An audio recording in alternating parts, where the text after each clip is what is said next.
Tahun 2000 pergi ke Makkah melaksanakan ibadah haji. Melihat jamaah haji yang mirip ibu kita. Oh, mirip ibuku. Saya lihat lama jamaah haji ngelihat. Apa lihat-lihat? Disangkanya saya copet. Saya pulang ke rumah. Saya tanya ibu saya, ingat nggak dengan aku? Ingat. Rindu nggak dengan aku? Rindu. Aku ini anak kandung apa anak angkat? Kenapa tega mengirim aku jauh ke Mesir? Ku kirim kau jauh ke Mesir supaya kau jadi orang. Karena kalau kau di rumah bersama aku nanti kau jadi hantu. Aku sayang dengan kamu, aku rindu. Bagaimana cara ibu menghilangkan kerinduan kepadaku? Apa kata dia? Ku cari anak-anak tetangga yang hitam mirip kamu. Kalau hari raya ku belikan baju, ku usap kepalanya, ku kasih uang, ku cium dia. Karena kau seperti anakku. Begitulah kerinduan seorang ibu. Putus tangkai jantungnya. Cita-cita saya tidak banyak. Pernah Ustaz Somad bercita-cita ingin menjadi ustadz. Punya Instagram yang followernya hampir 7 juta itu. Pernah Ustaz Somad bercita-cita tabligh akbar. Sampai ke Papua, sampai ke NTB. Tidak pernah terlintas di hati saya sedikit pun. Saya hanya ingin sekolah, sekolah, sekolah. Supaya saya bisa membahagiakan ibu. Tapi apa yang terjadi? Setelah saya selesai sekolah, saya mau membahagiakan ibu saya. Ibu saya sudah meninggal dunia. Tak sempat saya berjumpa. Tapi saya yakin dan percaya, hari ini saya berada di tengah ibu-ibu. Saat melihat ibu-ibu yang tua, ingat saya ibu saya. Saya melihat anak-anak gadis yang masih muda, masih tetap, saya ingat istri saya. Bapak Ibu yang dimuliakan Allah Subhanahu wa taala, mudah-mudahan anak-anak kita adalah anak-anak yang berbakti kepada orang tua. Ada seorang ibu pagi-pagi masak nasi goreng, kelontang, kelonteng, kelontang, kelonteng, nasinya nggak matang-matang. Dia heran, ternyata kompor gasnya nggak ada api. Gasnya mana? Gasnya sudah dijual anaknya untuk beli narkoba. True story, kisah nyata. Orang kalau sudah kena narkoba nggak bisa membedakan mana ibunya, mana musuhnya. Dia cabut goloknya. Ibu, mari rantaimu, mari. Kenapa? Dia mabuk, dia sakau. Ini salah siapa? Sedikit banyak salah kita juga. Karena anak ini seperti pohon bambu. Pohon bambu bisa dibuat melengkung. Pohon bambu bisa dikepang, tapi ketika bambu masih hijau, masih putih, ada balon yang meledak. Mohon maaf. Begitulah ibu-ibu di Belete.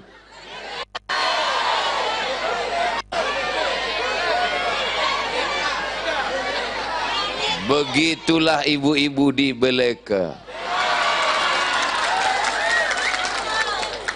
Bagaimana mereka? Anaknya masih kecil, kalau ditinggal di rumah nangis, mau dibawa ke pengajian nanti takut ganggu pengajian. Akhirnya ibu-ibu cerdas, dibelikan balon. Anaknya pun diam. Malang tak dapat ditolak, untung tak dapat diraih. Suara ustadz menggelegar, balon pun pecah. Belikan balon yang baru. Abang-abang, saya sudah iklankan balon Anda. Jangan lupa 2,5%.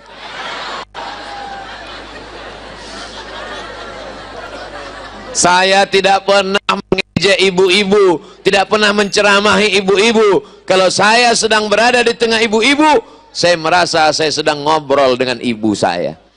Saya dulu kalau pulang ceramah, itu saya tanya, mak, gimana ceramahku tadi? Ceramah kau terlalu cepat, macam dikejar anjing. Ngomongnya marah-marah seperti orang ngamuk. Kalau saya pulang dapat cincin, saya pasang tangannya. Pasang mak. Oh, cantik cincin kau ya. Bagus ya. Senang sekali dia.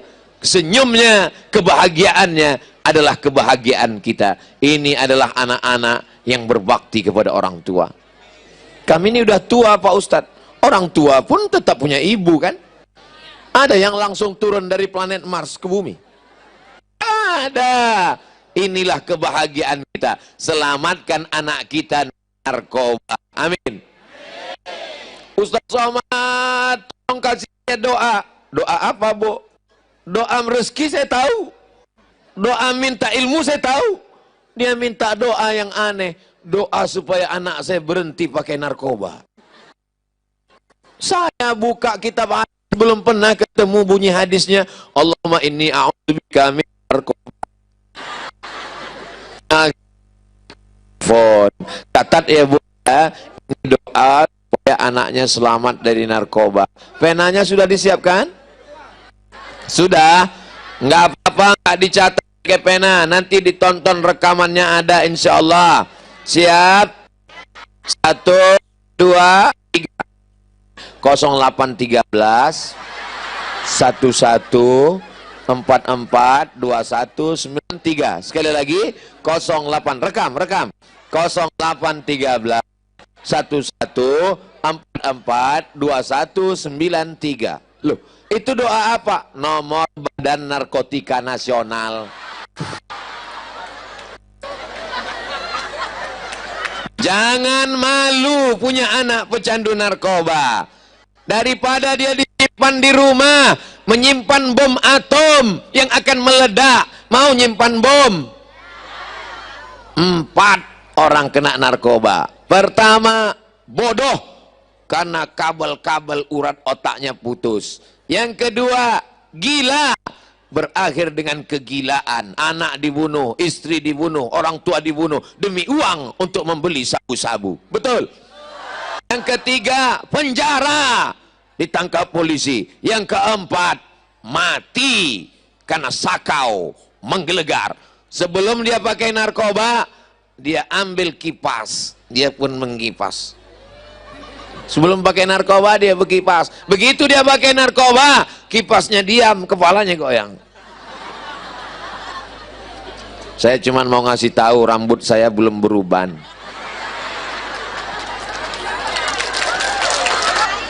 Ada seorang laki-laki namanya Juraij. Siapa namanya? Juraij.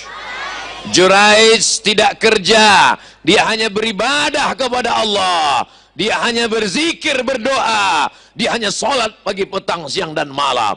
Suatu ketika ibunya lewat di tempat dia beribadah. Ya Juraij, dia diam. Allah, Allah, Allah, Allah, Allah. Ya Juraij. Ya Allah, ya Allah, ya Allah. Panggilan yang ketiga, ya Juraij. Dalam hatinya, mana yang lebih mulia, Allah atau ibu? Allah. Allah lebih mulia. Maka dia diam. Akhirnya apa kata ibunya? Ya Allah, jangan matikan Juraij sebelum matanya melihat WTS, wanita tuna susila. Marah ibunya karena 3 kali dipanggil gak menyaut. Jangan matikan Juraij sebelum matanya melihat wanita tuna susila. Apakah doanya dikabulkan Allah? Jangan kemana-mana, kita lanjutkan setelah yang satu ini. Kalau acaranya di TV gitu ada iklannya. Ini karena kita langsung nggak pakai iklan. Apakah mungkin Juraij ketemu dengan wanita tuna susila? Nggak mungkin. Dia orang soleh, dia nggak pernah keluar tempat ibadah, dia beribadah saja dari kalangan Bani Israel. Tidak mungkin dia ketemu wanita tuna susila. Tapi karena doa ibunya dikabulkan Allah, apa yang terjadi? Tiba-tiba ada perempuan hamil, bukan kekenyangan, perempuan yang hamil, dan perempuan ini ngaku ini anak Juraij. Lalu orang kampung datang menangkap Juraij. Apa kata mereka? Juraij pembohong, Juraij penipu, Juraij pendusta. Selama ini kau nampaknya berzikir, rupanya engkau sudah melakukan zina. Kata Juraij, jangan bunuh aku, tunggu anaknya lahir. Akhirnya anak itu pun lahir. Datang Juraij menusuk pusar anak itu. Pusar apa pusat? Ditusuk pusarnya. Ya gulam, oh my son, oh anakku, hei anak bayi, hei bocah, oh baby, man abuka. Kalau bahasa kampung saya, who is your father? Siapa bapakmu? Hei anak kecil, gara-gara kau aku difitnah. Sekarang ku tanya kepada engkau, siapa bapakmu?